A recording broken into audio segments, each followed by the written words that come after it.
ਸਤਿ ਸ਼੍ਰੀ ਅਕਾਲ। ਤੁਸੀਂ ਵੇਖ ਰਹੇ ਹੋ ਟੀਵੀ ਪੰਜਾਬ ਤੇ ਮੈਂ ਹਾਂ ਤੁਹਾਡੇ ਨਾਲ ਇੰਦਰਪ੍ਰੀਤ ਕੌਰ ਪੰਨੂ। ਖਬਰਾਂ ਦੇ ਇਸ ਬੁਲੇਟਿਨ ਦੇ ਵਿੱਚ ਤੁਹਾਡਾ ਸਵਾਗਤ ਹੈ। ਸਭ ਤੋਂ ਪਹਿਲਾਂ ਝਾਤ ਮਾਰਦੇ ਹਾਂ ਅੱਜ ਦੀਆਂ ਚੋਣਵੀਆਂ ਖਬਰਾਂ ਦੇ ਉੱਪਰ। ਕੈਨੇਡਾ ਦੇ ਵਿੱਚ ਅਚਾਨਕ ਪੰਜਾਬੀ ਲੜਕੀ ਦੀ ਮੌਤ, ਸਾਹ ਦੀ ਬਿਮਾਰੀ ਤੋਂ ਸੀ ਪੀੜਤ। ਕੈਨੇਡਾ ਦੇ ਵਿੱਚ ਹਥਿਆਰਾਂ ਦੀ ਰੋਕ ਬਾਰੇ ਟਰੂਡੋ ਦਾ ਬਿਆਨ, ਟਰੂਡੋ ਨੇ ਕੀਤੀ ਜਾਣਕਾਰੀ ਸਾਂਝੀ। ਕੈਨੇਡਾ ਦੇ ਟਰੱਕ ਡਰਾਈਵਰਾਂ ਦੀ ਸਰਕਾਰ ਤੋਂ ਮੰਗ, ਬਾਰਡਰ ਤੇ ਡਰਾਈਵਰਾਂ ਦਾ ਵੀ ਕੀਤਾ ਜਾਵੇ ਟੈਸਟ। ਕੋਰੋਨਾ ਕਾਰਨ ਕੈਨੇਡਾ ਦੇ ਵਿੱਚ ਬਦਲੇ ਗਏ ਇਮੀਗ੍ਰੇਸ਼ਨ ਨਿਯਮ, ਕੋਰੋਨਾ ਦੇ ਕਾਰਨ ਵੀ ਕੱਢੇ ਜਾ ਰਹੇ ਡਰਾਅ। ਜਗਮੀਤ ਸਿੰਘ ਨੇ ਵੈਕਸੀਨ ਪਲਾਨ ਬਾਰੇ ਕੀਤੀ ਮੰਗ, ਜਾਣੋ ਕੈਨੇਡਾ ਦੀ ਕੋਰੋਨਾ ਅਪਡੇਟ। ਕੈਨੇਡਾ ਤੋਂ ਇੱਕ ਦੁਖਦਾਈ ਖਬਰ ਸਾਹਮਣੇ ਆਈ ਹੈ, ਜਿੱਥੇ ਪੜ੍ਹਾਈ ਕਰਨ ਗਈ ਪੰਜਾਬੀ ਲੜਕੀ ਦੀ ਮੌਤ ਹੋ ਗਈ ਹੈ।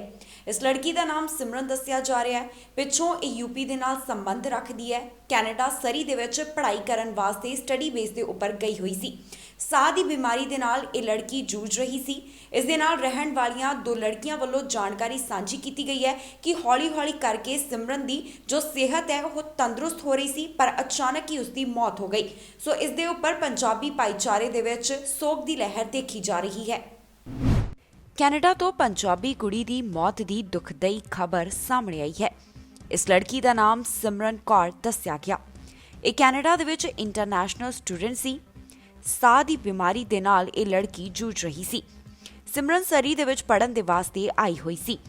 ਸਿਮਰਨ ਯੂਪੀ ਦੇ ਰੁਦਰਪੁਰ ਦੇ ਨਾਲ ਸੰਬੰਧ ਰੱਖਦੀ ਹੈ ਅਤੇ ਕੈਨੇਡਾ ਸਟੱਡੀ ਬੇਸ ਦੇ ਉੱਪਰ ਆਈ ਸੀ। ਕੈਨੇਡਾ ਦੇ ਵਿੱਚ ਸਿਮਰਨ ਦੇ ਨਾਲ ਦੋ ਹੋਰ ਕੁੜੀਆਂ ਵੀ ਰਹਿੰਦੀਆਂ ਸਨ। ਇਸ ਲੜਕੀ ਨੂੰ ਸਾਹ ਦੀ ਪ੍ਰੋਬਲਮ ਜਾਣੀ ਕਿ ਸਾਹ ਦੀ ਬਿਮਾਰੀ ਸੀ, ਜੋ ਹੌਲੀ-ਹੌਲੀ ਠੀਕ ਹੋ ਰਹੀ ਸੀ। ਇਸ ਦੇ ਨਾਲ ਰਹਿਣ ਵਾਲੀਆਂ ਲੜਕੀਆਂ ਨੇ ਦੱਸਿਆ ਕਿ ਸਿਮਰਨ ਹੌਲੀ-ਹੌਲੀ ਤੰਦਰੁਸਤ ਹੋ ਰਹੀ ਸੀ। ਉਹ ਆਨਲਾਈਨ ਪੜ੍ਹਾਈ ਕਰ ਰਹੀ ਸੀ ਤੇ ਨਾਲ ਦੀ ਨਾਲ ਜੌਬ ਵੀ ਕਰਦੀ ਸੀ। ਲੜਕੀਆਂ ਦੇ ਦੱਸਣ ਦੇ ਮੁਤਾਬਕ ਫੈਮਿਲੀ ਡੇ ਦੇ ਕਰਕੇ ਉਹ ਸਾਰੀਆਂ ਘਰ ਸਨ। ਸਿਮਰਨ ਨੇ ਉਹਨਾਂ ਨੂੰ ਸੌਣ ਦੇ ਵਾਸਤੇ ਕਿਹਾ ਅਤੇ ਫਿਰ ਉਹ ਦੁਬਾਰਾ ਉੱਠੀ ਹੀ ਨਹੀਂ, ਜਾਣੀ ਕਿ ਉਸ ਦੀ ਮੌਤ ਹੋ ਗਈ। ਦੱਸੀਏ ਕਿ 3 ਮਹੀਨੇ ਪਹਿਲਾਂ ਸਿਮਰਨ ਇਸ ਬਿਮਾਰੀ ਦੇ ਕਰਕੇ ਹਸਪਤਾਲ ਦੇ ਵਿੱਚ ਵੀ ਦਾਖਲ ਸੀ, ਪਰ ਉੱਥੋਂ ਉਸ ਦੀ ਹਾਲਤ ਠੀਕ ਹੋ ਗਈ ਸੀ ਅਤੇ ਹੁਣ ਅਚਾਨਕ ਕੈਨੇਡਾ ਦੇ ਵਿੱਚ ਉਸ ਦੀ ਮੌਤ ਹੋ ਗਈ। ਉਸ ਦੀ ਮੌਤ ਤੋਂ ਬਾਅਦ ਪੰਜਾਬੀ ਭਾਈਚਾਰੇ ਦੇ ਵਿੱਚ ਦੁੱਖ ਦੀ ਲਹਿਰ ਦੇਖਣ ਨੂੰ ਮਿਲ ਰਹੀ ਹੈ। ਉੱਥੇ ਹਰ ਕਿਸੇ ਵੱਲੋਂ ਇਸ ਦੇ ਉੱਪਰ ਸ਼ੋਕ ਵੀ ਜਤਾਇਆ ਜਾ ਰਿਹਾ ਹੈ। ਕੈਨੇਡਾ ਦੇ ਵਿੱਚ ਹਥਿਆਰਾਂ ਦੀ ਰੋਕ ਦੇ ਉੱਪਰ ਪ੍ਰਧਾਨ ਮੰਤਰੀ ਜਸਟਿਨ ਟਰੂਡੋ ਦਾ ਵੱਡਾ ਬਿਆਨ ਸਾਹਮਣੇ ਆਇਆ ਹੈ। ਪ੍ਰੈਸ ਕਾਨਫਰੰਸ ਦੇ ਵਿੱਚ ਬੋਲਦਿਆਂ ਉਹਨਾਂ ਨੇ ਇਸ ਦੇ ਨਾਲ ਸੰਬੰਧਿਤ ਸਾਰੀ ਜਾਣਕਾਰੀ ਸਾਂਝੀ ਕੀਤੀ ਹੈ। ਉਹਨਾਂ ਵੱਲੋਂ ਕੀ ਕਿਹਾ ਗਿਆ, ਆਓ ਤੁਹਾਨੂੰ ਦਿਖਾਉਂਦੇ ਹਾਂ ਤੇ ਸੁਣਾਉਂਦੇ ਹਾਂ। ਪ੍ਰਧਾਨ ਮੰਤਰੀ ਜਸਟਿਨ ਟਰੂਡੋ ਵੱਲੋਂ ਅਸੌਲਟ ਸਟਾਈਲ ਗਨ ਬਾਇਬੈਕ ਅਤੇ ਮਿਊਨਿਸਪਲ ਗਨ ਬੈਨ ਦੀ ਜਾਣਕਾਰੀ ਸਾਂਝੀ ਕੀਤੀ ਗਈ ਹੈ। ਪ੍ਰੈਸ ਕਾਨਫਰੰਸ ਦੇ ਵਿੱਚ ਬੋਲਦਿਆਂ ਟਰੂਡੋ ਨੇ ਕਿਹਾ ਕਿ ਫੈਡਰਲ ਸਰਕਾਰ ਵੱਲੋਂ ਬਾਇਬੈਕ ਪ੍ਰੋਗਰਾਮ ਲਾਂਚ ਕੀਤਾ ਜਾ ਰਿਹਾ ਹੈ। ਇਹ ਬਾਇਬੈਕ ਪ੍ਰੋਗਰਾਮ 2019 ਦੀਆਂ ਚੋਣ ਮੁਹਿੰਮ ਦੇ ਵਿੱਚ ਫੈਡਰਲ ਸਰਕਾਰ ਵੱਲੋਂ ਕੀਤੇ ਗਏ ਗਨ ਕੰਟਰੋਲ ਮੈਸ਼ਰਸ ਦੇ ਵਾਅਦੇ ਦਾ ਹਿੱਸਾ ਹੈ। ਪਿਛਲੇ ਮਈ ਮਹੀਨੇ ਦੇ ਵਿੱਚ ਕੀਤੇ ਗਏ ਐਲਾਨ ਤੋਂ ਬਾਅਦ 1500 ਅਸੌਲਟ ਸਟਾਈਲ ਹਥਿਆਰਾਂ ਦੇ ਉੱਪਰ ਰੋਕ ਲਗਾਈ ਗਈ ਸੀ। ਟਰੂਡੋ ਨੇ ਜਾਣਕਾਰੀ ਦਿੱਤੀ ਹੈ ਕਿ ਬਾਇਬੈਕ ਪ੍ਰੋਗਰਾਮ ਉਦੋਂ ਤੱਕ ਇੰਟਰੋਡਿਊਸ ਨਹੀਂ ਕੀਤਾ ਜਾ ਸਕਦਾ ਜਦੋਂ ਤੱਕ ਕੋਰੋਨਾ ਵਾਇਰਸ ਕੰਟਰੋਲ ਦੇ ਵਿੱਚ ਨਹੀਂ ਆ ਜਾਂਦਾ। ਉਧਰ ਮਾਈਨੋਰਿਟੀ ਪਾਰਲੀਮੈਂਟ ਦੇ ਵਿੱਚ ਇੱਕ ਹੋਰ ਪਾਰਟੀ ਦਾ ਵੀ ਇਸ ਨੂੰ ਸਪੋਰਟ ਚਾਹੀਦਾ ਹੈ। ਇਸ ਮੌਕੇ ਦੇ ਉੱਪਰ ਟਰੂਡੋ ਵੱਲੋਂ ਹੋਰ ਕੀ ਕਿਹਾ ਗਿਆ, ਆਓ ਤੁਹਾਨੂੰ ਸੁਣਾਉਂਦੇ ਹਾਂ। In 2019, firearms were used in 40% of all homicides in Canada. When it comes to keeping Canadians safe from gun violence, we need more than thoughts and prayers. We need concrete action. In 2019, we passed legislation to keep firearms out of the wrong hands, including by expanding background checks. Last year, we banned over 1,500 models of military-style assault weapons. And today, we're announcing new legislation for stronger measures than ever before to combat gun violence in Canada. Banning 1,500 models of assault-style weapons last year was a critical step, but we also need to continue to fight the illegal gun market. That's why we will increase criminal penalties for gun smuggling and trafficking and enhance the capacity of police and border officials to keep illegal firearms out of the country. At the same time, we will also create new offences for altering the cartridge magazine of a firearm and introduce tighter restrictions on importing ammunition. Canadians called for these bold steps. We heard you, and we are taking action. To make sure that these assault-style weapons are safely removed from our communities, we've studied a range of options. We looked at what our allies are doing, including New Zealand. We saw what works and what doesn't, all while taking into account the realities here at home. And from this, we've charted a plan of action. We will move forward with the buyback program in the coming months and complete the prohibition to ensure these weapons cannot be legally used, transferred, transported, bequeathed, or sold. Getting these weapons off our streets and out of the hands of criminals means less violence. And that means safer cities and communities. Every measure we're presenting today in Bill C-21 is important, and they all work together as part of a larger strategy. Because you can't fight gun violence or any violence on just one front. Recently, some places across the country, like here in Ottawa, have started to ease public health restrictions. It's encouraging for sure, but it doesn't mean that our fight against this virus is over. On the contrary, we still have to be careful. We can't be letting our guards down.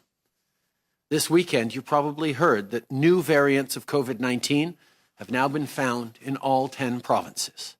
Many provinces are also reporting evidence of community transmission of these strains. We're following the situation closely.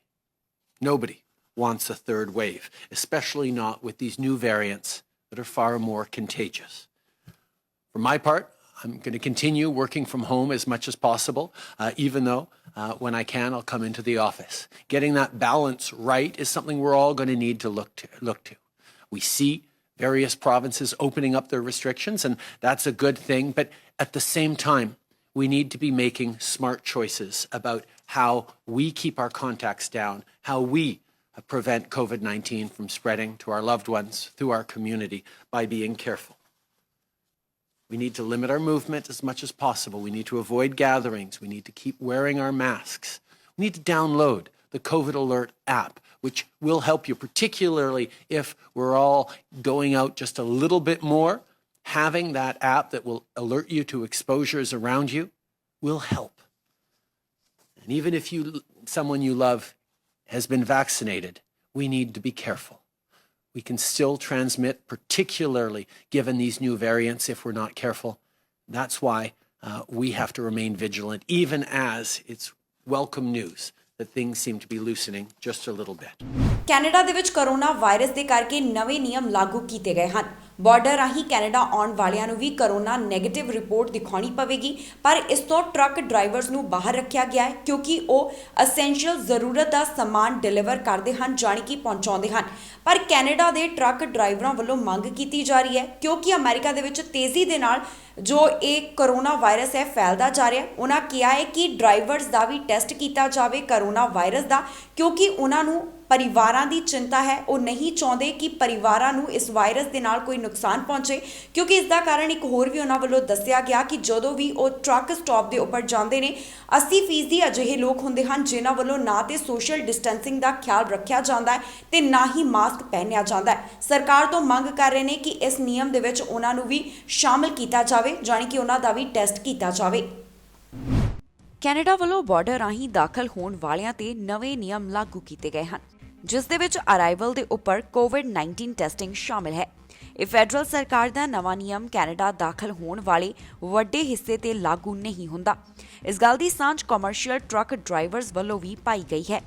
Canada border services ਵੱਲੋਂ ਇਹ ਜਾਣਕਾਰੀ ਸਾਂਝੀ ਕੀਤੀ ਗਈ ਹੈ ਕਿ March 21, 2021 ਤੱਕ Canada ਅੰਦਰ 10 ਮਿਲੀਅਨ ਐਂਟਰੀਜ਼ ਹੋਈਆਂ, ਜਿਨ੍ਹਾਂ ਦੇ ਵਿੱਚੋਂ 4.6 million entries commercial truck drivers ਦੀਆਂ ਸਨ, ਜਿਨ੍ਹਾਂ ਨੇ ਬਾਰਡਰ ਕ੍ਰਾਸ ਕੀਤਾ। ਕਿਉਂਕਿ ਟਰੱਕ ਡਰਾਈਵਰਸ ਜ਼ਰੂਰੀ ਚੀਜ਼ਾਂ ਡਿਲੀਵਰ ਕਰਦੇ ਹਨ, ਤਾਂ ਕਰਕੇ ਉਹਨਾਂ ਨੂੰ ਨਵੇਂ ਨਿਯਮ ਤੋਂ ਬਾਹਰ ਰੱਖਿਆ ਗਿਆ ਹੈ। ਆਟਵਾ ਵੱਲੋਂ ਕਿਹਾ ਗਿਆ ਕਿ ਬਾਰਡਰ ਦੇ ਉੱਪਰ ਉਹ ਟਰੱਕ ਵਾਲਿਆਂ ਦੇ ਟੈਸਟ ਐਕਸਪਲੋਰ ਕਰ ਰਹੇ ਹਨ, ਪਰ ਅਜੇ ਤੱਕ ਠੋਸ ਯੋਜਨਾਵਾਂ ਪੇਸ਼ ਨਹੀਂ ਕੀਤੀਆਂ ਗਈਆਂ। ਇਸ ਦੌਰਾਨ ਕੁਝ ਕੈਨੇਡੀਅਨ ਟਰੱਕ ਡਰਾਈਵਰਸ ਜ਼ਿਆਦਾ ਪ੍ਰੋਟੈਕਸ਼ਨ ਚਾਹੁੰਦੇ ਹਨ, ਕਿਉਂਕਿ ਕੋਵਿਡ-19 ਵੱਡੇ ਪੱਧਰ ਦੇ ਉੱਪਰ ਅਮਰੀਕਾ ਦੇ ਵਿੱਚ ਫੈਲਿਆ ਹੋਇਆ ਹੈ। ਕੈਨੇਡੀਅਨ ਡਰਾਈਵਰਸ ਦਾ ਕਹਿਣਾ ਹੈ ਕਿ ਇਹ ਵਾਇਰਸ ਵਾਈਲਡ ਫਾਇਰ ਦੇ ਵਾਂਗ ਫੈਲ ਰਹੀ ਹੈ, ਕਿਉਂਕਿ ਡਰਾਈਵਰਸ ਆਪਣੇ ਪਰਿਵਾਰ ਵਾਲਿਆਂ ਨੂੰ ਲੈ ਕੇ ਚਿੰਤਾ ਦੇ ਵਿੱਚ ਹਨ। ਉਹ ਨਹੀਂ ਚਾਹੁੰਦੇ ਕਿ ਉਹਨਾਂ ਦੇ ਪਰਿਵਾਰ ਵਾਲੇ ਇਸ ਵਾਇਰਸ ਦੇ ਕਾਰਨ ਬਿਮਾਰ ਪੈਣ। ਚਾਹੇ ਡਰਾਈਵਰਸ ਨੂੰ ਕੁਆਰੰਟਾਈਨ ਤੋਂ ਐਗਜ਼ੈਂਪਟ ਕੀਤਾ ਗਿਆ ਹੈ, ਪਰ ਫਿਰ ਵੀ ਉਹਨਾਂ ਨੂੰ ਕੋਵਿਡ-19 ਰੂਲਸ ਫੋਲੋ ਕਰਨੇ ਪੈਂਦੇ ਹਨ, ਜਿਸ ਦੇ ਵਿੱਚ ਮਾਸਕ ਅਤੇ ਫਿਜ਼ੀਕਲ ਡਿਸਟੈਂਸਿੰਗ ਸ਼ਾਮਲ ਕੀਤਾ ਗਿਆ ਹੈ। ਕਈ ਅਮਰੀਕਨਸ ਜੋ ਵੈਸਟਰਨ ਸਟੇਟ ਦੇ ਵਿੱਚ ਰਹਿੰਦੇ ਹਨ, ਉਹ ਕੋਵਿਡ-19 ਵਾਇਰਸ ਨੂੰ ਮੰਨਦੇ ਹੀ ਨਹੀਂ। ਟਰੱਕਰਸ ਦਾ ਕਹਿਣਾ ਹੈ ਕਿ ਜਦੋਂ ਵੀ ਉਹ ਟਰੱਕ ਸ਼ਾਪ ਦੇ ਉੱਪਰ ਜਾਂਦੇ ਹਨ, ਉੱਥੇ ਫਿਊਲ ਭਰਾਉਂਦੇ ਨੇ ਤੇ 80% ਲੋਕ ਅਜਿਹੇ ਹੁੰਦੇ ਹਨ ਜਿਨ੍ਹਾਂ ਵੱਲੋਂ ਮਾਸਕ ਨਹੀਂ ਪਾਇਆ ਜਾਂਦਾ ਅਤੇ ਨਾ ਹੀ ਉਹਨਾਂ ਵੱਲੋਂ ਸੋਸ਼ਲ ਡਿਸਟੈਂਸਿੰਗ ਦਾ ਖਿਆਲ ਰੱਖਿਆ ਜਾਂਦਾ ਹੈ। ਹੁਣ ਕੈਨੇਡਾ ਦੇ ਟਰੱਕ ਡਰਾਈਵਰਸ ਮੰਗ ਕਰ ਰਹੇ ਹਨ ਕਿ ਕੋਵਿਡ ਟੈਸਟ ਕੀਤਾ ਜਾਵੇ। ਜਨਵਰੀ 29 ਨੂੰ ਸਰਕਾਰ ਵੱਲੋਂ ਕਿਹਾ ਗਿਆ ਕਿ ਉਹ ਬਾਰਡਰ ਮੈਸ਼ਰਸ ਟਾਈਟ ਕਰਨਗੇ। ਫਰਵਰੀ 15 ਤੋਂ ਬਾਰਡਰ ਰਾਹੀਂ ਕੈਨੇਡਾ ਆਉਣ ਵਾਲਿਆਂ ਨੂੰ ਆਪਣਾ ਕੋਵਿਡ-19 ਨੈਗੇਟਿਵ ਟੈਸਟ ਦਿਖਾਉਣਾ ਲਾਜ਼ਮੀ ਕੀਤਾ ਗਿਆ ਹੈ। ਉਹਦੇ ਨਾਲ ਹੀ ਫਰਵਰੀ 22 ਤੋਂ ਕੈਨੇਡਾ ਆਉਣ ਵਾਲੇ ਹਰ ਯਾਤਰੀ ਨੂੰ ਕੋਵਿਡ-19 ਨੈਗੇਟਿਵ ਟੈਸਟ ਦਿਖਾਉਣਾ ਪਵੇਗਾ ਤੇ ਨਾਲ ਦੀ ਨਾਲ 3 ਦਿਨਾਂ ਦੇ ਲਈ ਹੋਟਲ ਦੇ ਵਿੱਚ ਆਪਣੇ ਖਰਚੇ ਦੇ ਉੱਪਰ ਕੁਆਰੰਟਾਈਨ ਕਰਨਾ ਪਵੇਗਾ। ਨਾਲ ਹੀ ਦੱਸ ਦਈਏ ਕਿ public safety minister bill Blair ਵੱਲੋਂ ਇੱਕ ਜਾਣਕਾਰੀ ਸਾਂਝੀ ਕੀਤੀ ਗਈ ਹੈ ਕਿ ਉਹ ਇਸ ਚੀਜ਼ ਦੇ ਉੱਪਰ ਵਿਚਾਰ ਕਰ ਰਹੇ ਹਨ ਕਿ ਕੈਨੇਡਾ ਆਉਣ ਵਾਲੇ ਐਸੈਂਸ਼ੀਅਲ ਵਰਕਰਸ ਬਾਰਡਰ ਕ੍ਰਾਸਿੰਗ ਮੌਕੇ ਆਪਣਾ ਕੋਵਿਡ-19 ਟੈਸਟ ਦਿਖਾਉਣ। ਕੋਰੋਨਾ ਵਾਇਰਸ ਦੇ ਦੌਰਾਨ ਟਰੈਵਲ ਰੈਸਟ੍ਰਿਕਸ਼ਨ ਲਗਾਈਆਂ ਗਈਆਂ, ਪਰ ਕੈਨੇਡਾ ਦੇ ਵੱਖ-ਵੱਖ ਪ੍ਰੋਵਿੰਸ ਤੇ ਟੈਰੀਟਰੀਜ਼ ਵੱਲੋਂ ਆਪਣੀ ਇਮੀਗ੍ਰੇਸ਼ਨ ਦੇ ਵਿੱਚ ਬਦਲਾਅ ਕੀਤਾ ਗਿਆ ਤਾਂ ਕਿ ਨਵੇਂ ਇਮੀਗ੍ਰੈਂਟਸ ਨੂੰ ਪੀਆਰ ਦਾ ਮੌਕਾ ਦਿੱਤਾ ਜਾਵੇ। ਇੱਥੇ ਕੁਝ ਪ੍ਰੋਗਰਾਮਸ ਦੀ ਸ਼ੁਰੂਆਤ ਕੀਤੀ ਗਈ ਜੋ ਇਮੀਗ੍ਰੇਸ਼ਨ ਦੇ ਨਾਲ ਸੰਬੰਧਿਤ ਸਨ ਅਤੇ ਕੁਝ ਅਜਿਹੇ ਪ੍ਰੋਗਰਾਮ ਸਨ ਜਿਨ੍ਹਾਂ ਨੂੰ ਜਾਰੀ ਰੱਖਿਆ ਗਿਆ। 2020 ਜਾਣੀ ਕਿ ਕੋਰੋਨਾ ਵਾਇਰਸ ਦੇ ਦੌਰਾਨ ਵੀ ਜੋ ਡਰਾ ਸੀ PNP ਡਰਾ ਐਕਸਪ੍ਰੈਸ ਐਂਟਰੀ ਡਰਾ ਉਹਨਾਂ ਨੂੰ ਕੱਢਿਆ ਗਿਆ। ਕੋਰੋਨਾ ਵਾਇਰਸ ਦੇ ਕਾਰਨ ਕੈਨੇਡਾ ਦੇ ਪ੍ਰੋਵਿੰਸ ਅਤੇ ਟੈਰੀਟਰੀਜ਼ ਵੱਲੋਂ ਆਪਣੇ ਇਮੀਗ੍ਰੇਸ਼ਨ ਪ੍ਰੋਸੈਸ ਦੇ ਵਿੱਚ ਬਦਲਾਅ ਕੀਤਾ ਗਿਆ ਤਾਂ ਕਿ ਨਵੇਂ ਇਮੀਗ੍ਰੈਂਟਸ ਵੀ ਪੈਂਡੇਮਿਕ ਦੇ ਦੌਰਾਨ PR ਬਣ ਸਕਣ। ਕੋਰੋਨਾ ਵਾਇਰਸ ਦੇ ਦੌਰਾਨ ਪ੍ਰੋਵਿੰਸ਼ੀਅਲ ਨੋਮੀਨੀ ਪ੍ਰੋਗਰਾਮ ਚਲਾਏ ਗਏ। 2021 ਦੇ ਵਿੱਚ ਵੀ ਇਸੇ ਤਰ੍ਹਾਂ ਇਹਨਾਂ ਡਰਾਜ਼ ਨੂੰ ਜਾਰੀ ਰੱਖਿਆ ਜਾਵੇਗਾ। ਇਹ ਪ੍ਰੋਗਰਾਮ ਰੀਜਨਲ ਇਕਨੋਮੀ ਦਾ ਇੱਕ ਜ਼ਰੂਰੀ ਹਿੱਸਾ ਹਨ।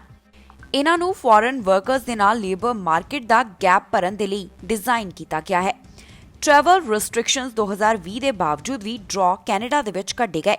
ਕੈਨੇਡਾ ਸਰਕਾਰ ਦਾ ਟੀਚਾ ਹੈ ਕਿ PNP ਡਰਾ ਦੇ ਜ਼ਰੀਏ ਕੈਨੇਡਾ ਅੰਦਰ ਸਾਲਾਨਾ 80,000 ਨਵੇਂ ਇਮੀਗ੍ਰੈਂਟਸ ਦਾ ਸਵਾਗਤ ਕੀਤਾ ਜਾਵੇ। ਇਸੇ ਦੇ ਤਹਿਤ ਵੱਖ-ਵੱਖ ਪ੍ਰੋਵਿੰਸ ਵੱਲੋਂ ਕਈ ਪ੍ਰੋਗਰਾਮਸ ਦੀ ਸ਼ੁਰੂਆਤ ਕੀਤੀ ਗਈ ਹੈ ਅਤੇ ਕੁਝ ਪ੍ਰੋਗਰਾਮਸ ਦੇ ਵਿੱਚ ਰਾਹਤ ਦਿੱਤੀ ਗਈ ਹੈ। British Columbia provincial nominee programme ਵੱਲੋਂ ਹਫ਼ਤੇ ਬਾਅਦ ਇਮੀਗ੍ਰੇਸ਼ਨ ਡਰਾ ਕੱਢੇ ਜਾ ਰਹੇ ਹਨ। 31 ਆਕੂਪੇਸ਼ਨ ਨੂੰ ਲਿਸਟ 'ਚੋਂ ਬਾਹਰ ਰੱਖਿਆ ਗਿਆ ਹੈ, ਜਿਨ੍ਹਾਂ ਦੇ ਵਿੱਚ tourism, hospitality, retail, personal service ਆਦਿ ਸ਼ਾਮਿਲ ਹਨ। ਪੂਰੀ ਲਿਸਟ BC PNP ਅਗਸਤ 31 ਨਿਊਜ਼ ਰਿਲੀਜ਼ ਦੇ ਵਿੱਚ ਦੱਸੀ ਗਈ ਹੈ। ਐਲਬਰਟਾ ਦੇ ਵਿੱਚ ਅਜੇ ਵੀ ਐਲਬਰਟਾ ਇਮੀਗ੍ਰੈਂਟ ਨੋਮੀਨੀ ਪ੍ਰੋਗਰਾਮ ਦੇ ਤਹਿਤ ਅਪਲਾਈ ਕਰਨ ਦਾ ਮੌਕਾ ਦਿੱਤਾ ਜਾ ਰਿਹਾ ਹੈ। ਸਸਕੈਚੁਆਨ ਇਮੀਗ੍ਰੈਂਟ ਨੋਮੀਨੀ ਪ੍ਰੋਗਰਾਮ ਵੱਲੋਂ ਅਲਾਉ ਕੀਤਾ ਜਾ ਰਿਹਾ ਹੈ ਕਿ PR ਦੇ ਵਾਸਤੇ ਨੋਮੀਨੀ 6 ਮਹੀਨਿਆਂ ਦੀ ਐਕਸਟੈਂਸ਼ਨ ਵਾਸਤੇ ਅਪਲਾਈ ਕਰ ਸਕਦਾ ਹੈ। ਓਨਟਾਰੀਓ ਵੱਲੋਂ ਇੰਪਲੋਇਰ ਜੌਬ ਆਫਰ ਕੈਟੇਗਰੀ ਦੇ ਲਈ ਐਕਸਪ੍ਰੈਸ਼ਨ ਆਫ ਇੰਟਰਸਟ ਲਾਂਚ ਕੀਤਾ ਜਾ ਸਕਦਾ ਹੈ। ਨਿਊ ਬਰਨਸਵਿਕ ਵੱਲੋਂ ਟੈਂਪਰੇਰੀ ਲੇਬਰਰਸ ਤੋਂ ਸਕਿਲਡ ਵਰਕਰ ਸਟ੍ਰੀਮ ਅਧੀਨ ਐਪਲੀਕੇਸ਼ਨਸ ਮੰਗਵਾਈਆਂ ਜਾ ਰਹੀਆਂ ਨੇ। ਨੋਵਾ ਸਕੋਸ਼ੀਆ ਵੱਲੋਂ ਹੈਲਥ ਕੇਅਰ ਪ੍ਰੋਫੈਸ਼ਨਲਸ ਨੂੰ ਅਟਰੈਕਟ ਕੀਤਾ ਜਾ ਰਿਹਾ ਹੈ। Newfoundland and Labrador skilled workers ਦੇ ਲਈ ਨਿਊ ਇਮੀਗ੍ਰੇਸ਼ਨ ਪ੍ਰੋਗਰਾਮ ਆਫਰ ਕਰ ਰਿਹਾ ਹੈ। ਸੋ ਕੋਵਿਡ-19 ਪੈਂਡੇਮਿਕ ਦੇ ਦੌਰਾਨ ਵੀ ਵੱਖ-ਵੱਖ ਪ੍ਰੋਵਿੰਸ ਵੱਲੋਂ ਨਵੇਂ ਇਮੀਗ੍ਰੈਂਟਸ ਨੂੰ PR ਹੋਣ ਦਾ ਮੌਕਾ ਦਿੱਤਾ ਜਾ ਰਿਹਾ ਹੈ, ਜਿਸ ਦੇ ਲਈ ਉਹਨਾਂ ਵੱਲੋਂ ਵੱਖ-ਵੱਖ ਪ੍ਰੋਗਰਾਮ ਚਲਾਏ ਜਾ ਰਹੇ ਹਨ ਅਤੇ ਕੁਝ ਦੇ ਵਿੱਚ ਰਾਹਤ ਵੀ ਦਿੱਤੀ ਜਾ ਰਹੀ ਹੈ। NDP ਲੀਡਰ ਜਗਮੀਤ ਸਿੰਘ ਵੱਲੋਂ ਕੋਵਿਡ-19 ਵੈਕਸੀਨ ਦੇ ਬਾਰੇ ਵਿੱਚ ਇੱਕ ਮੰਗ ਕੀਤੀ ਗਈ ਹੈ। ਉਹਨਾਂ ਕਿਹਾ ਹੈ ਕਿ ਵੈਕਸੀਨ ਦੇ ਪ੍ਰੋਸੈਸ ਨੂੰ ਜਾਣੀ ਕਿ ਟੀਕਾਕਰਨ ਨੂੰ ਤੇਜ਼ ਕੀਤਾ ਜਾਵੇ, ਇਸ ਦੇ ਲਈ ਇੱਕ ਵਧੀਆ ਯੋਜਨਾ ਤਿਆਰ ਕੀਤੀ ਜਾਵੇ। ਨਾਲ ਦੀ ਨਾਲ ਇਸ ਖਬਰ ਦੇ ਵਿੱਚ ਜਾਣਕਾਰੀ ਤੁਹਾਨੂੰ ਦਿਆਂਗੇ ਕਿ ਕੈਨੇਡਾ ਦੇ ਕਿਸ ਹਿੱਸੇ ਤੋਂ ਕਿੰਨੇ ਕੋਰੋਨਾ ਵਾਇਰਸ ਦੇ ਮਾਮਲੇ ਸਾਹਮਣੇ ਆਏ ਹਨ। ਨਾਲ ਹੀ ਦੱਸਾਂਗੇ ਕਿ ਕੈਨੇਡਾ ਦੇ ਵਿੱਚ ਕੀ ਹੈ ਕੋਰੋਨਾ ਵਾਇਰਸ ਦੀ ਸਥਿਤੀ, ਜਾਣੀ ਕਿ ਕੀ ਹੈ cases overview. NDP leader Jagmeet Singh ਵੱਲੋਂ ਕੋਵਿਡ ਵੈਕਸੀਨ ਪਲਾਨ ਨੂੰ ਤੇਜ਼ ਕਰਨ ਦੀ ਮੰਗ ਕੀਤੀ ਗਈ ਹੈ। ਉਹਨਾਂ ਕਿਹਾ ਹੈ ਕਿ ਕੈਨੇਡਾ ਦੀ ਮਿਲਟਰੀ ਦੇ ਨਾਲ ਕਲੀਅਰ ਅਤੇ ਇਫੈਕਟਿਵ ਟੀਕਾ ਯੋਜਨਾ ਬਣਾਈ ਜਾਵੇ। ਹੁਣ ਗੱਲ ਕਰਦੇ ਹਾਂ ਕੈਨੇਡਾ ਦੇ ਵੱਖ-ਵੱਖ ਪ੍ਰੋਵਿੰਸ ਤੋਂ ਕੋਵਿਡ-19 ਦੇ ਮਾਮਲਿਆਂ ਦੇ ਬਾਰੇ ਵਿੱਚ। ਓਨਟਾਰੀਓ ਤੋਂ ਫੈਮਿਲੀ ਡੇ ਜਾਣੀ ਕਿ ਸੋਮਵਾਰ ਵਾਲੇ ਦਿਨ 964 ਮਾਮਲਿਆਂ ਦੀ ਪੁਸ਼ਟੀ ਹੋਈ। ਉਧਰ ਅੱਜ 24 ਘੰਟਿਆਂ ਦੌਰਾਨ ਇੱਥੋਂ 904 ਦੇ ਕਰੀਬ ਮਾਮਲੇ ਸਾਹਮਣੇ ਆਏ ਹਨ। ਇਸ ਦੇ ਨਾਲ ਹੀ ਕੁੱਲ ਅੰਕੜਾ ਇੱਥੇ ਆਉਣ ਵਾਲੇ ਕੋਰੋਨਾ ਵਾਇਰਸ ਮਾਮਲਿਆਂ ਦਾ 2,87,736 ਹੋ ਗਿਆ ਹੈ। ਟੋਰਾਂਟੋ ਤੋਂ 320, ਪੀਲ ਰੀਜਨ ਤੋਂ 154, ਯਾਰਕ ਰੀਜਨ ਤੋਂ 118 ਮਾਮਲੇ ਸਾਹਮਣੇ ਆਏ ਹਨ। ਓਨਟਾਰੀਓ ਦੇ ਵਿੱਚ 309 ਯੂਕੇ ਵੇਰੀਐਂਟ ਦੇ ਮਾਮਲੇ ਹਨ। 9 ਮਾਮਲੇ ਸਾਊਥ ਅਫਰੀਕਨ ਵੇਰੀਐਂਟ ਦੇ ਨਾਲ ਜੁੜੇ ਹੋਏ ਅਤੇ ਇੱਕ ਬ੍ਰਾਜ਼ੀਲੀਅਨ ਵੇਰੀਐਂਟ ਦਾ ਕੇਸ ਇੱਥੇ ਪਾਇਆ ਗਿਆ ਹੈ। ਹੁਣ ਤੱਕ ਇੱਥੇ 2,69,413 ਦੇ ਕਰੀਬ ਰਿਕਵਰਡ ਮਾਮਲੇ ਹਨ। ਪ੍ਰੋਵਿੰਸ ਦੇ ਵਿੱਚ ਇਸ ਸਮੇਂ 11,604 ਐਕਟਿਵ ਕੋਵਿਡ-19 ਦੇ ਮਾਮਲੇ ਹਨ। ਹਸਪਤਾਲ ਦੇ ਵਿੱਚ 742 ਦੇ ਕਰੀਬ ਮਰੀਜ਼ ਹਨ, ਜਿਨ੍ਹਾਂ ਵਿੱਚੋਂ 292 ਪੇਸ਼ੈਂਟ ਇੰਟੈਂਸਿਵ ਕੇਅਰ ਅਧੀਨ ਹਨ ਅਤੇ 201 ਆਈਸੀਯੂ ਦੇ ਵਿੱਚ ਵੈਂਟੀਲੇਟਰ ਦੇ ਉੱਪਰ ਹਨ। ਕਿਊਬੈਕ ਤੋਂ 669 ਮਾਮਲੇ ਸਾਹਮਣੇ ਆਏ ਅਤੇ 20 ਜਾਨਾਂ ਇਸ ਵਾਇਰਸ ਦੇ ਕਾਰਨ ਗਈਆਂ ਹਨ।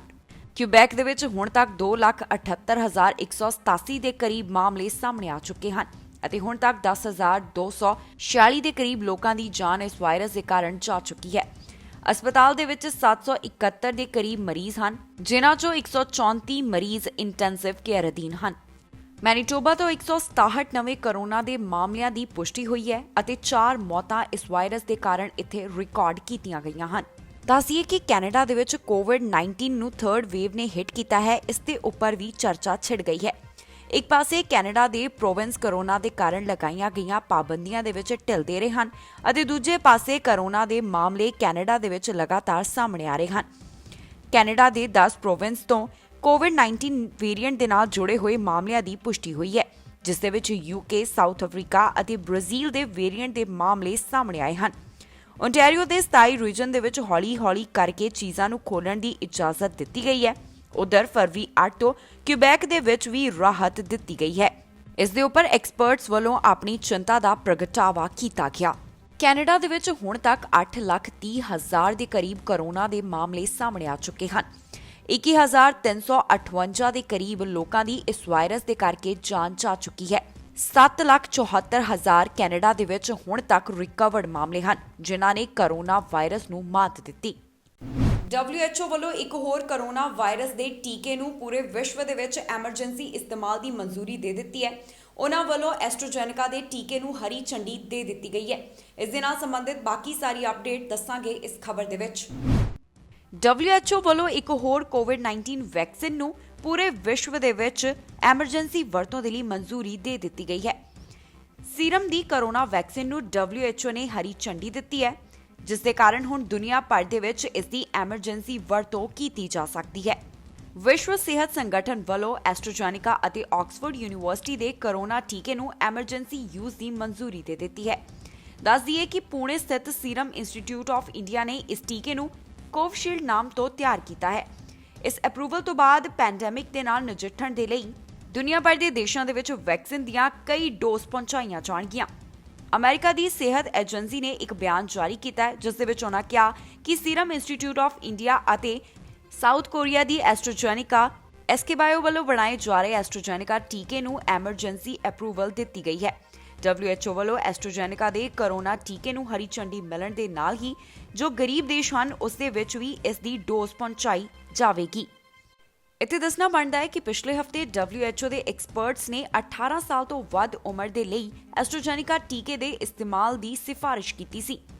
ਦੱਸੀਏ ਕਿ ਦੁਨੀਆ ਭਰ ਦੇ ਦੇਸ਼ਾਂ ਦੇ ਵਿੱਚ ਇਸ ਸਮੇਂ ਕੋਵਿਡ-19 ਦੇ ਖਿਲਾਫ ਵੈਕਸੀਨੇਸ਼ਨ ਚੱਲ ਰਹੀ ਹੈ। ਹੁਣ ਸਾਰੇ ਦੇਸ਼ਾਂ ਦਾ ਤਕਰੀਬਨ ਇਹੀ ਟੀਚਾ ਹੈ ਕਿ ਜਲਦ ਤੋਂ ਜਲਦ ਕੋਵਿਡ-19 ਵਾਇਰਸ ਦੇ ਉੱਪਰ ਕੰਟਰੋਲ ਕੀਤਾ ਜਾਵੇ। ਅਮਰੀਕਾ ਦੀ ਉਪ ਰਾਸ਼ਟਰਪਤੀ ਕਮਲਾ ਹੈਰਿਸ ਵੱਲੋਂ ਫਰਾਂਸ ਦੇ ਰਾਸ਼ਟਰਪਤੀ ਦੇ ਨਾਲ ਗੱਲਬਾਤ ਕੀਤੀ ਗਈ ਹੈ। ਕਈ ਮੁੱਦਿਆਂ ਦੇ ਉੱਪਰ ਦੋਹਾਂ ਦੇ ਵਿੱਚ ਚਰਚਾ ਹੋਈ ਹੈ। ਇਸ ਦੇ ਵਿੱਚ ਕੋਵਿਡ-19 ਦਾ ਮੁੱਦਾ ਵੀ ਸ਼ਾਮਲ ਸੀ, ਨਾਲ ਹੀ ਡੈਮੋਕ੍ਰੇਸੀ ਨੂੰ ਸਪੋਰਟ ਕਰਨ ਦੀ ਗੱਲ ਦੇ ਉੱਪਰ ਵੀ ਵਿਚਾਰ ਵਟਾਂਦਰਾ ਦੋਹਾਂ ਵੱਲੋਂ ਕੀਤਾ ਗਿਆ। ਵਾਈਟ ਹਾਊਸ ਵੱਲੋਂ ਇਸ ਦੇ ਨਾਲ ਸੰਬੰਧਿਤ ਸਾਰੀ ਜਾਣਕਾਰੀ ਸਾਂਝੀ ਕੀਤੀ ਗਈ ਹੈ। ਦੱਸ ਦਈਏ ਕਿ ਅਜਿਹਾ ਦੂਸਰੀ ਵਾਰ ਹੋਇਆ ਹੈ ਕਿ ਜਦੋਂ ਅਮਰੀਕਾ ਦੀ ਉਪ ਰਾਸ਼ਟਰਪਤੀ ਕਮਲਾ ਹੈਰਿਸ ਵੱਲੋਂ ਕਿਸੇ ਨੇਤਾ ਦੇ ਨਾਲ ਗੱਲਬਾਤ ਕੀਤੀ ਗਈ ਹੋਵੇ, ਕਿਉਂਕਿ ਪਹਿਲਾਂ ਉਹਨਾਂ ਵੱਲੋਂ ਪ੍ਰਧਾਨ ਮੰਤਰੀ ਜਸਟਿਨ ਟਰੂਡੋ ਦੇ ਨਾਲ ਗੱਲਬਾਤ ਕੀਤੀ ਗਈ ਸੀ। ਅਮਰੀਕਾ ਦੀ ਉਪ ਰਾਸ਼ਟਰਪਤੀ ਕਮਲਾ ਹੈਰਿਸ ਵੱਲੋਂ ਫਰਾਂਸ ਦੇ ਰਾਸ਼ਟਰਪਤੀ ਦੇ ਨਾਲ ਗੱਲਬਾਤ ਕੀਤੀ ਗਈ ਹੈ। ਫਰਾਂਸ ਦੇ ਰਾਸ਼ਟਰਪਤੀ ਅਤੇ ਅਮਰੀਕਾ ਦੀ ਉਪ ਰਾਸ਼ਟਰਪਤੀ ਦੇ ਵਿੱਚ ਕਈ ਮੁੱਦਿਆਂ ਦੇ ਉੱਪਰ ਵਿਚਾਰ ਚਰਚਾ ਹੋਈ। ਇਸ ਦੇ ਵਿੱਚ ਕੋਵਿਡ-19 ਅਤੇ ਦੁਨੀਆ ਦੇ ਵਿੱਚ ਡੈਮੋਕ੍ਰੇਸੀ ਨੂੰ ਸਪੋਰਟ ਕਰਨ ਜਿਹੇ ਕਈ ਮੁੱਦਿਆਂ ਦੇ ਉੱਪਰ ਦੋਹਾਂ ਵੱਲੋਂ ਵਿਚਾਰ ਚਰਚਾ ਜਾਣੀ ਕਿ ਗੱਲਬਾਤ ਕੀਤੀ ਗਈ ਹੈ। ਵਾਈਟ ਹਾਊਸ ਵੱਲੋਂ ਇਸ ਬਾਰੇ ਜਾਣਕਾਰੀ ਸਾਂਝੀ ਕੀਤੀ ਗਈ ਹੈ। ਵਾਈਟ ਹਾਊਸ ਨੇ ਇਸ ਦੇ ਬਾਰੇ ਦੱਸਿਆ ਹੈ ਕਿ ਦੋਹਾਂ ਨੇਤਾਵਾਂ ਨੇ ਕੋਵਿਡ-19 ਪੈਂਡੇਮਿਕ, ਜਲਵਾਯੂ ਤਬਦੀਲੀ ਦੇ ਨਾਲ ਨਜਿੱਠਣ ਦੇ ਲਈ ਅਤੇ ਡੈਮੋਕ੍ਰੇਸੀ ਨੂੰ ਸਪੋਰਟ ਜਿਹੇ ਮੁੱਦਿਆਂ ਦੇ ਉੱਪਰ ਗੱਲਬਾਤ ਕੀਤੀ ਹੈ। ਇਸ ਦੇ ਨਾਲ ਹੀ ਇਹ ਵੀ ਜਾਣਕਾਰੀ ਦਿੱਤੀ ਗਈ ਹੈ ਕਿ ਗੱਲਬਾਤ ਦੇ ਦੌਰਾਨ ਕਮਲਾ ਹੈਰਿਸ ਨੇ ਅਮਰੀਕਾ ਅਤੇ ਫਰਾਂਸ ਦੇ ਵਿੱਚ ਦੋਪੱਖੀ ਸੰਬੰਧਾਂ ਨੂੰ ਮਜ਼ਬੂਤ ਕਰਨ ਦੇ ਲਈ ਜ਼ੋਰ ਦਿੱਤਾ ਹੈ। ਇਸ ਦੇ ਨਾਲ ਹੀ ਕਮਲਾ ਹੈਰਿਸ ਨੇ ਨਾਸਾ ਦੇ ਮੰਗਲ ਦੇ ਲਈ ਮਾਰਚ 2020 ਮੁਹਿੰਮ ਦੇ ਵਿੱਚ ਫਰਾਂਸ ਦੇ ਯੋਗਦਾਨ ਦੇ ਲਈ ਉਹਨਾਂ ਦਾ ਸ਼ੁਕਰੀਆ ਅਦਾ ਵੀ ਕੀਤਾ। ਉਪ ਰਾਸ਼ਟਰਪਤੀ ਬਣਨ ਤੋਂ ਬਾਅਦ ਦੂਜੀ ਵਾਰ ਹੈ ਜਦੋਂ ਕਮਲਾ ਹੈਰਿਸ ਨੇ ਕਿਸੇ ਵਿਦੇਸ਼ੀ ਨੇਤਾ ਦੇ ਨਾਲ ਗੱਲਬਾਤ ਕੀਤੀ ਹੋਵੇ। ਦੱਸ ਦਈਏ ਕਿ ਇਸ ਤੋਂ ਪਹਿਲਾਂ ਉਹਨਾਂ ਨੇ 1 ਫਰਵਰੀ ਨੂੰ ਕੈਨੇਡਾ ਦੇ ਪ੍ਰਧਾਨ ਮੰਤਰੀ ਜਸਟਿਨ ਟਰੂਡੋ ਦੇ ਨਾਲ ਗੱਲਬਾਤ ਕੀਤੀ ਸੀ ਅਤੇ ਹੁਣ ਉਹਨਾਂ ਵੱਲੋਂ ਅਲੱਗ-ਅਲੱਗ ਮੁੱਦਿਆਂ ਦੇ ਉੱਪਰ ਫਰਾਂਸ ਦੇ ਰਾਸ਼ਟਰਪਤੀ ਦੇ ਨਾਲ ਚਰਚਾ ਕੀਤੀ ਗਈ ਹੈ। ਇਸ ਸਮੇਂ ਅਮਰੀਕਾ ਦੇ ਵਿੱਚ ਜੋ ਮੌਸਮ ਦੇ ਵਿੱਚ ਬਦਲਾਅ ਆਇਆ ਹੈ ਉਸ ਦੇ ਨਾਲ ਕਈ ਲੋਕ ਪ੍ਰਭਾਵਿਤ ਹੋਏ ਹਨ। ਜਨ ਜੀਵਨ ਪ੍ਰਭਾਵਿਤ ਹੋਇਆ ਹੈ। ਲੋਕਾਂ ਨੂੰ ਘਰਾਂ ਦੇ ਵਿੱਚ ਰਹਿਣ ਦੀ ਅਪੀਲ ਕੀਤੀ ਜਾ ਰਹੀ ਹੈ ਕਿਉਂਕਿ ਸੜਕਾਂ ਦੇ ਉੱਪਰ ਬਰਫ਼ ਹੈ ਤੇ ਹਾਲਾਤ ਜਿਹੜੇ ਉਹ ਠੀਕ ਨਾ ਹੋਣ ਕਰਕੇ ਨਾਨ ਐਸੈਂਸ਼ੀਅਲ ਟਰੈਵਲ ਤੋਂ ਪਰਹੇਜ਼ ਕਰਨ ਦੇ ਲਈ ਲਗਾਤਾਰ ਕਿਹਾ ਜਾ ਰਿਹਾ ਹੈ।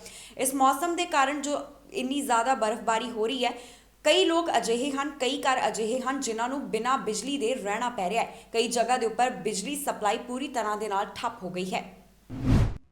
ਅਮਰੀਕਾ ਅੰਦਰ ਜੋ ਮੌਸਮ ਬਦਲਿਆ ਹੈ ਉਸਨੇ ਕਾਫੀ ਲੋਕਾਂ ਦੇ ਜਨਜੀਵਨ ਨੂੰ ਪ੍ਰਭਾਵਿਤ ਕੀਤਾ ਹੈ। ਅਮਰੀਕਾ ਦੇ ਕਈ ਹਿੱਸਿਆਂ ਦੇ ਵਿੱਚ ਭਾਰੀ ਬਰਫ਼ਬਾਰੀ ਹੋ ਰਹੀ ਹੈ। ਇਸ ਬਰਫ਼ਬਾਰੀ ਦਾ ਅਸਰ ਜਿੱਥੇ ਲੋਕਾਂ ਦੀ ਜ਼ਿੰਦਗੀ ਦੇ ਉੱਪਰ ਹੋਇਆ ਹੈ, ਉੱਥੇ ਹੀ 20 ਲੱਖ ਘਰ ਅਜਿਹੇ ਹਨ ਜੋ ਕਿ ਬਿਨਾਂ ਬਿਜਲੀ ਦੇ ਰਹਿਣ ਨੂੰ ਮਜਬੂਰ ਹਨ। ਇਸ ਸਮੇਂ ਅਮਰੀਕਾ ਦਾ ਇੱਕ ਵੱਡਾ ਹਿੱਸਾ ਬਰਫ਼ਬਾਰੀ ਅਤੇ ਜ਼ਬਰਦਸਤ ਠੰਡ ਦਾ ਸਾਹਮਣਾ ਕਰ ਰਿਹਾ ਹੈ। ਗੱਲ ਸਿਆਟਲ ਦੀ ਕਰੀਏ ਤਾਂ ਅੱਧੀ ਸਦੀ ਦੇ ਵਿੱਚ ਸਭ ਤੋਂ ਜ਼ਿਆਦਾ ਬਰਫ਼ਬਾਰੀ ਇੱਥੇ ਦੇਖੀ ਗਈ ਹੈ। ਦੇਸ਼ ਦੇ ਵਿੱਚ ਚੱਲ ਰਹੇ ਮੌਸਮ ਦੇ ਕਰਕੇ ਤਕਰੀਬਨ 168 ਮਿਲੀਅਨ ਲੋਕ ਚੇਤਾਵਨੀ ਦੇ ਅਧੀਨ ਹਨ। ਦੇਸ਼ ਦੇ ਕਈ ਹਿੱਸੇ ਅਜਿਹੇ ਹਨ ਜਿੱਥੇ ਭਾਰੀ ਬਰਫ਼ਬਾਰੀ ਤੇ ਤੂਫਾਨ ਨੇ ਹਜ਼ਾਰਾਂ ਲੋਕਾਂ ਨੂੰ ਬਿਜਲੀ ਤੋਂ ਬਿਨਾਂ ਰਹਿਣ ਦੇ ਲਈ ਮਜਬੂਰ ਕਰ ਦਿੱਤਾ ਹੈ।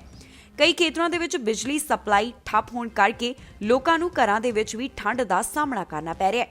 ਇਸੇ ਤਰ੍ਹਾਂ ਖਰਾਬ ਮੌਸਮ ਦੇ ਵਿੱਚ ਟੈਕਸਸ 'ਚ ਪਹਿਲੀ ਵਾਰ ਸਾਰੀਆਂ 254 ਕਾਉਂਟੀ ਸਰਦੀਆਂ ਦੇ ਤੂਫਾਨ ਦੀ ਚੇਤਾਵਨੀ ਦੇ ਅਧੀਨ ਹਨ। ਇੱਥੇ ਸਟੇਟ ਆਫ ਐਮਰਜੈਂਸੀ ਲਗਾਈ ਗਈ ਹੈ। ਖਰਾਬ ਮੌਸਮ ਦੇ ਚੱਲਦਿਆਂ ਅਤੇ ਸੜਕਾਂ ਦੇ ਉੱਪਰ ਜੋ ਬਰਫ਼ਬਾਰੀ ਦੇ ਕਰਕੇ ਸਥਿਤੀ ਬਣੀ ਹੋਈ ਹੈ, ਲਗਾਤਾਰ ਲੋਕਾਂ ਨੂੰ ਅਪੀਲ ਕੀਤੀ ਜਾ ਰਹੀ ਹੈ ਕਿ ਉਹ ਆਪਣੇ ਘਰਾਂ ਤੋਂ ਬਾਹਰ ਨਿਕਲਣ ਤੇ ਪਰਹੇਜ਼ ਕਰਨ। ਜਿਨ੍ਹਾਂ ਵਾਸਤੇ ਜ਼ਰੂਰੀ ਹੈ ਉਹਨਾਂ ਨੂੰ ਅਪੀਲ ਕੀਤੀ ਜਾ ਰਹੀ ਹੈ ਕਿ ਰੋਡ ਦੇ ਉੱਪਰ ਵੱਧ ਸਾਵਧਾਨੀ ਵਰਤਣ। ਇਸ ਦੇ ਨਾਲ ਹੀ ਜਾਂਦੇ ਇੱਕ ਵਾਰ ਫੇਰ ਤੋਂ ਝਾਤ ਮਾਰਦੇ ਹਾਂ ਅੱਜ ਦੀਆਂ ਚੋਣਵੀਆਂ ਖਬਰਾਂ ਦੇ ਉੱਪਰ। ਕੈਨੇਡਾ ਦੇ ਵਿੱਚ ਅਚਾਨਕ ਪੰਜਾਬੀ ਲੜਕੀ ਦੀ ਮੌਤ, ਸਾਹ ਦੀ ਬਿਮਾਰੀ ਤੋਂ ਸੀ ਪੀੜਤ। ਕੈਨੇਡਾ ਦੇ ਵਿੱਚ ਹਥਿਆਰਾਂ ਦੀ ਰੋਕ ਬਾਰੇ ਟਰੂਡੋ ਦਾ ਬਿਆਨ, ਟਰੂਡੋ ਨੇ ਕੀਤੀ ਜਾਣਕਾਰੀ ਸਾਂਝੀ। ਕੈਨੇਡਾ ਦੇ ਟਰੱਕ ਡਰਾਈਵਰਾਂ ਦੀ ਸਰਕਾਰ ਤੋਂ ਮੰਗ, ਬਾਰਡਰ ਤੇ ਡਰਾਈਵਰਾਂ ਦਾ ਵੀ ਕੀਤਾ ਜਾਵੇ ਟੈਸਟ। ਕਰੋਨਾ ਕਾਰਨ ਕੈਨੇਡਾ ਦੇ ਵਿੱਚ ਬਦਲੇ ਗਏ ਇਮੀਗ੍ਰੇਸ਼ਨ ਨਿਯਮ, ਕਰੋਨਾ ਦੇ ਕਾਰਨ ਵੀ ਕੱਢੇ ਜਾ ਰਹੇ ਡਰਾ। ਜਗਮੀਤ ਸਿੰਘ ਨੇ ਵੈਕਸੀਨ ਪਲਾਨ ਬਾਰੇ ਕੀਤੀ ਮੰਗ, ਜਾਣੋ ਕੈਨੇਡਾ ਦੀ ਕਰੋਨਾ ਅਪਡੇਟ। ਖਬਰਾਂ ਦੇ ਇਸ ਬੁਲੇਟਿਨ ਦੇ ਵਿੱਚ ਇੰਨਾ ਹੀ। ਨਵੀਆਂ ਤੇ ਤਾਜ਼ੀਆਂ ਖਬਰਾਂ ਲੈ ਕੇ ਫਿਰ ਤੋਂ ਹਾਜ਼ਰ ਹੋਵਾਂਗੇ।